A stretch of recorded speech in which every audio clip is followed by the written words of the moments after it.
Hey guys, welcome back to the channel. Today we're going to be talking about the Cycra ProBend handguards that I've installed on the DR-Z4S here. These handguards are not specific for the DR-Z4S. They are a universal fit, but they do work really well. I'm going to go over some color options. If you have the gray bike versus the yellow bike, Cycra does offer some good color choices that sort of blend well with the bike. They're not 100% match on the gray, but they're really close, and I think they look really nice. But more specifically, this video is about the bar end weights. Now, initial thoughts when I got the guards on there, right off the bat, I noticed some high frequency vibration that just wasn't there with the stock bar end weights. Surprisingly enough, 55, maybe 60 plus, the bike is really smooth without the bar end weights, but off-road, different story. So chugging along, maybe second, third gear on some gravel roads, I was getting a lot of high frequency vibration transferring through the grips. So much so that, causing some numbness in my fingers when I got back. So I want to try to get some weight back out there and remedy that situation. So what I've come up with, I've ordered some Barkbusters Bar End Weights. They're obviously not designed for this, but I think with a slight modification, we're going to be able to make those work. If you're like me and you've already invested in, say, the Cycra or maybe even the Tusk, I think this will work with them as well. And you want to get some weight back out there. There's not a lot of choices on the market right now, but I think these Barkbusters Bar End Weights are going to work really well. So if that's something that interests you, then follow along and we'll get them on there. Okay, so looking at the side of the bike here, this is the Barkbusters Bar End Weight we're going to be modifying to fit onto the Cycra Guard. The reason for the modification, if you'll look up here, it's very narrow and then it starts to flare out right down here. So when you purchase this, it's going to be just flat all the way out here. I've already ground this one out. But what we're going to do is just get you an angle grinder or some way to grind this out. You're just going to open this up to match the profile of the guard. And once you get that fitting really nice, we'll move on to step two. And step two is going to be, if you'll notice this hole right here, I've got the other side that I've already created a notch.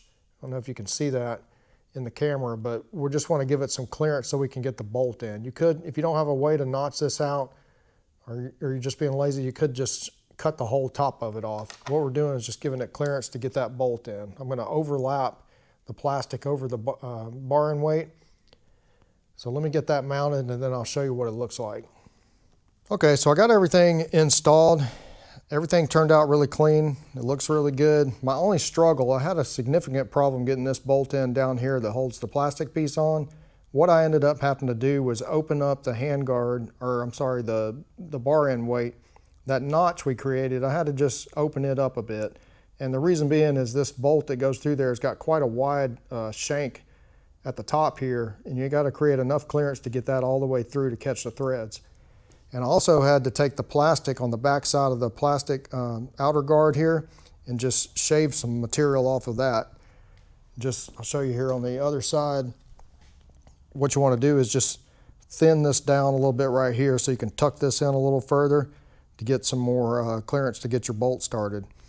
But other than that, that was my only struggle. I think if you'll just address those issues from the get-go, you shouldn't have any problems. It looks really clean.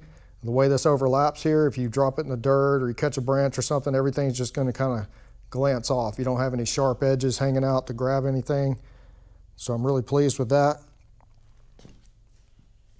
Coming around the front, if you have the gray DRZ, you're going to want to get the special edition. Cycra calls this the special edition color, and it matches pretty much the darker colors in it. It almost matches 100%. It has some lighter gray too.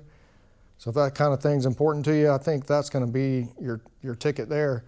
And then if you have the yellow version, I can't remember what they call this, but it's, the picture stands out online. You'll be able to see it, and that's going to be really good for the yellow version, I think. I've got the little plates that mount in there, the air shields.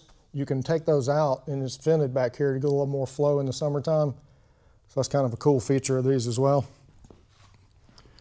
But let me know in the comments section if you guys end up doing this and if it works out for you or what you think about it. If you stuck around this long, please like and subscribe. Going to be doing some more content on the DRZ. See you guys on the next one.